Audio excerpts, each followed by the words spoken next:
Bueno, pues estamos ya ante el último vídeo.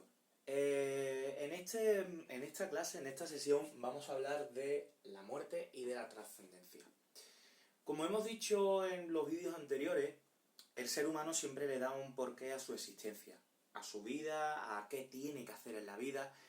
Pero cuando se trata de la muerte, el ser humano también le da muchísimas vueltas y encuentra en los contextos culturales, encuentra pues bastante sentido a estas preguntas existenciales que se va marcando.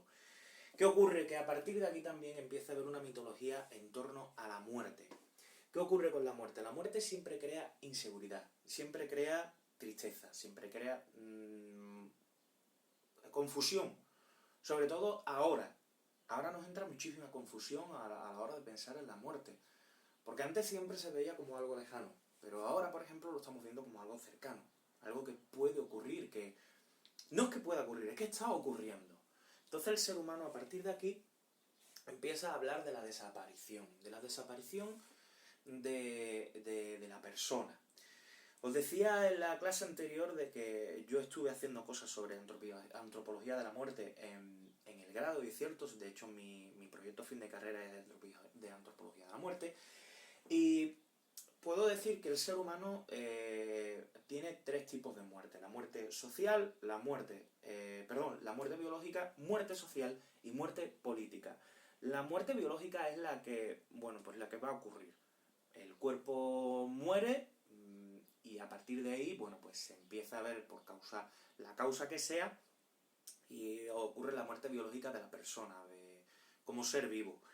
A partir de ahí también estará la muerte social. La muerte social normalmente no ocurre, sobre todo en contextos occidentales, porque siempre tenemos presente a esas personas que han fallecido, hasta que a partir de ahí ya no nos acordamos de esa persona y a partir de ahí sí muere. Es un poco como el concepto de Coco, de la película de Coco, pero a partir de ahí ya el ser humano deja de existir.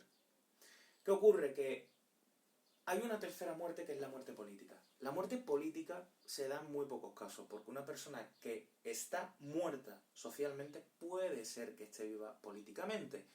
Hablamos de alcaldes, hablamos de figuras ilustres, hablamos incluso para mal, pues por ejemplo, como hablando de Franco, hablamos de reyes, hablamos de autores. Esas no mueren políticamente, porque siempre lo estaremos recordando a través de sus obras, a través de sus piezas musicales, a través de sus actos, y siempre lo vamos a ir recordando. Entonces, perdonad por este inciso, podríamos hablar que, por un lado, la muerte puede identificarse como desaparición de la persona. ¿Qué ocurre? Que a partir de ahí, nosotros, los vivos, tenemos miedo a esa pérdida, a que nos olviden, a que no nos tengan en cuenta, y ese es el miedo que tenemos de la desaparición del ser humano. ¿Qué ocurre? Que a partir también de cierto punto, y sobre todo a partir de la cultura, podemos llegar a pensar que la muerte puede ser incluso un tránsito a una vida mejor, a una mejor vida. ¿Por qué? Porque el ser humano es materia. Materia que desaparece. Y como tal, cuando se pasa a una mejor vida, podemos llegar incluso a celebrarlo. Los contextos culturales lo van a tener muy presente. Por ejemplo, hemos dicho antes a Coco, pues 3/4 lo mismo. O sea, la cultura mexicana celebra la muerte. El meme que está dando ahora un poco la vuelta al mundo, que es el de los danzarines de Ghana, están celebrando realmente la muerte de la carne, pero como la persona está pasando a una vida mejor, y lo están celebrando. Lo que pasa es que nos hemos apropiado culturalmente de ese rito, y lo hemos puesto a algo cómico, ¿no? Y es a partir de ahí de que puede ser que el espíritu pase a una vida mejor. Es ahí donde encontramos un poco la similitud a la teoría de Descartes de la dualidad antropológica, del dualismo, como el cuerpo se queda, pero el alma pues pasa a una situación mucho mejor. ¿Qué ocurre? Que a partir de aquí hablamos de la trascendencia.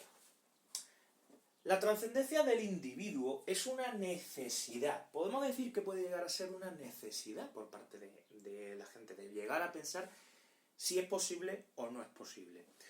Porque eso puede ser que le dé un sentido a la vida. Eso puede darle sentido a nuestra existencia. Y por lo tanto, yo tengo que vivir esta vida porque no tengo más remedio que vivirla. Pero luego voy a trascender. Voy a pasar a una vida mejor. ¿Qué ocurre? Que las experiencias religiosas nos van marcando algo que puede ser posible de que tú eres una cosa casi subordinada, pero una cosa que es superior te va a dar la trascendencia. En los contextos rituales, sobre todo de religiones, pues grandes religiones, del cristianismo, del islamismo, del judaísmo, etcétera, ¿no? Entonces, ¿qué ocurre? Que, por ejemplo, para que la trascendencia pueda ser otorgada, siempre habrá una serie de rasgos que se desarrollen en torno a un ser superior. A un ser que tiene que ser omnipotente, grande, que sea capaz de haber construido el mundo y el universo, y las personas y los animales. Entonces, para que ese contexto se dé, el ser tiene que ser un ser sobrehumano e ilimitado, que no tenga ningún tipo de límite en su poder. Tiene que ser sagrado. ¿Por qué tiene que ser sagrado? Porque tiene que ser venerado. Si este ser es venerado, con ofrendas, con exequias, con rituales, eso quiere decir que se le da un halo de sacralidad bastante mayor que si fuese un difunto o una persona que tiene poderes ilimitados.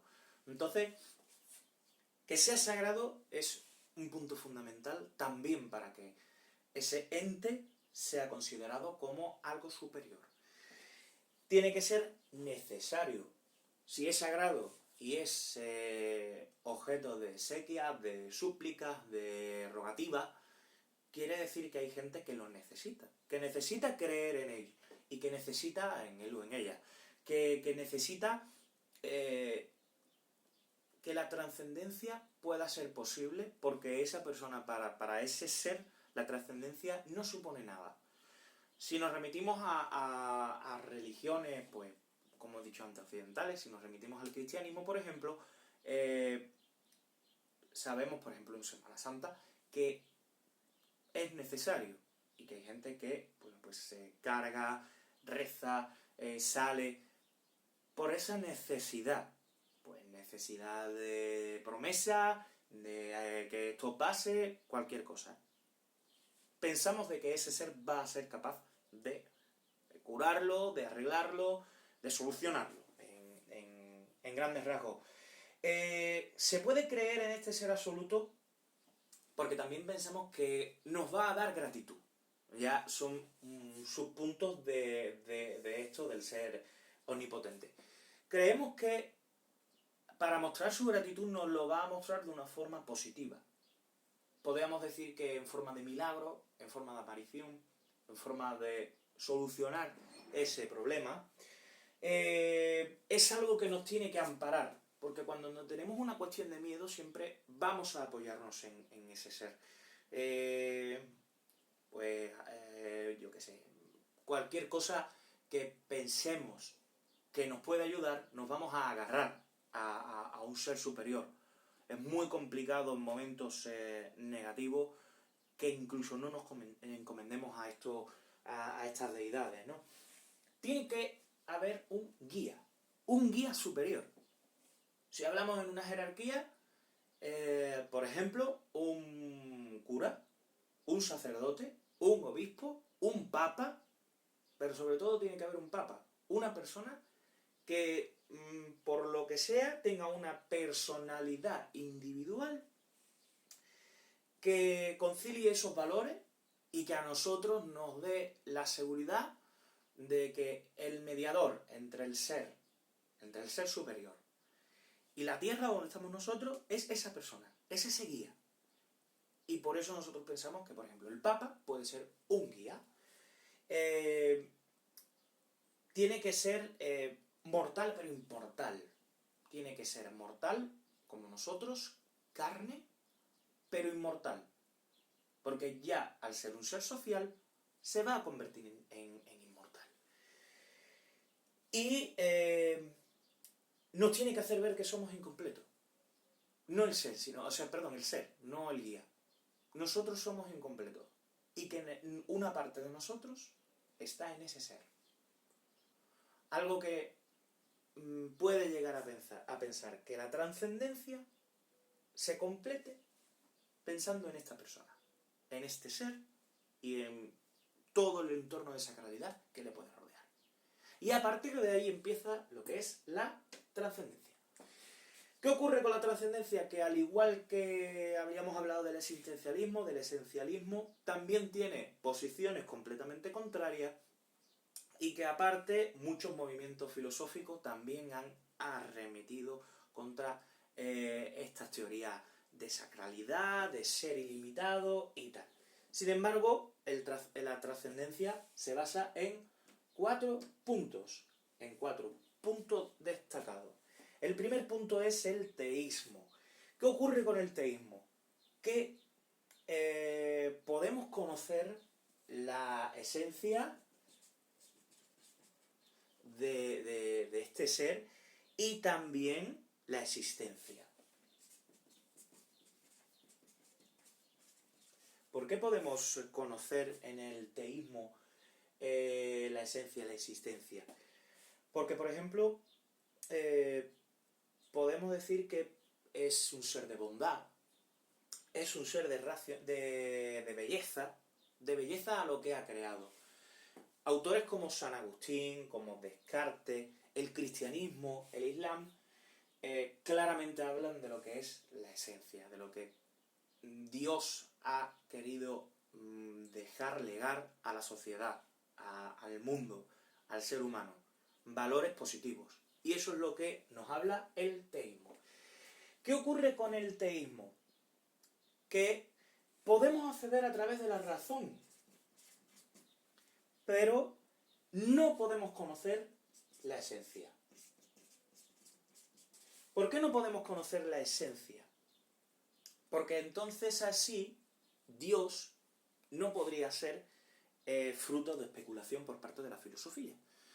Entonces, el Dios existe, Dios puede llegar a existir, es creador del universo, pero no podemos saber nada más de él.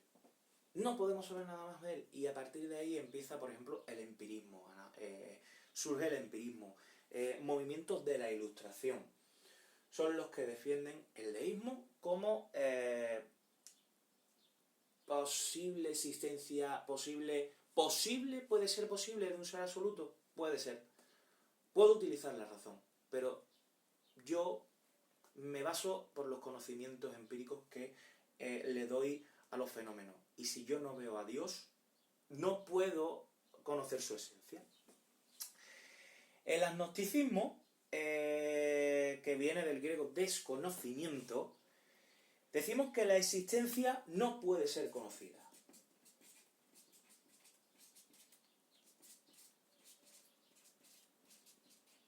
¿Por qué no puede ser conocida?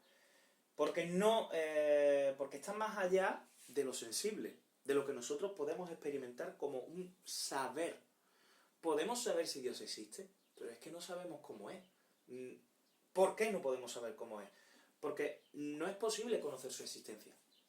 De esto hablaron Hume, Karl Popper, Russell.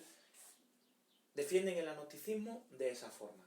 No tenemos una existencia conocida, no sabemos si es un Dios, si es un único Dios, si son varios dioses, no lo sabemos.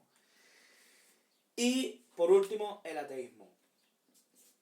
Dios no existe. Como dijo Nietzsche, es una negación por completo de que exista algún tipo de divinidad. No existen divinidades. Lo que hay aquí es lo que hay. No podemos pensar en seres superiores porque no existen, no hay nada superior. De eso también habló Demócrito, Sartre, Marx, incluso, bueno, Nietzsche y Sartre tienen como una teoría bastante vitalista de que no podemos creer en seres superiores, sino tenemos que creer en esta vida que es única, que tenemos, es la única que vamos a tener, y por tanto tenemos que vivirla sin creer en entes superiores, simplemente disfrutando de nuestra vida y sin trascendencia y sin ningún tipo de creencia de más allá. Tenemos esta vida y tenemos que vivirla. Y con esta reflexión de los ateístas, bueno, pues nos vamos a despedir. Bueno, os doy las gracias por haber visto estos vídeos. Os invito a que estudiéis muchísimo y bueno, que esperemos que salgamos de esta lo antes posible y que podamos seguir trabajando. Y bueno, pues nada, muchísimas gracias, espero que estéis todos bien, vuestra familia, y nada, nos veremos muy pronto.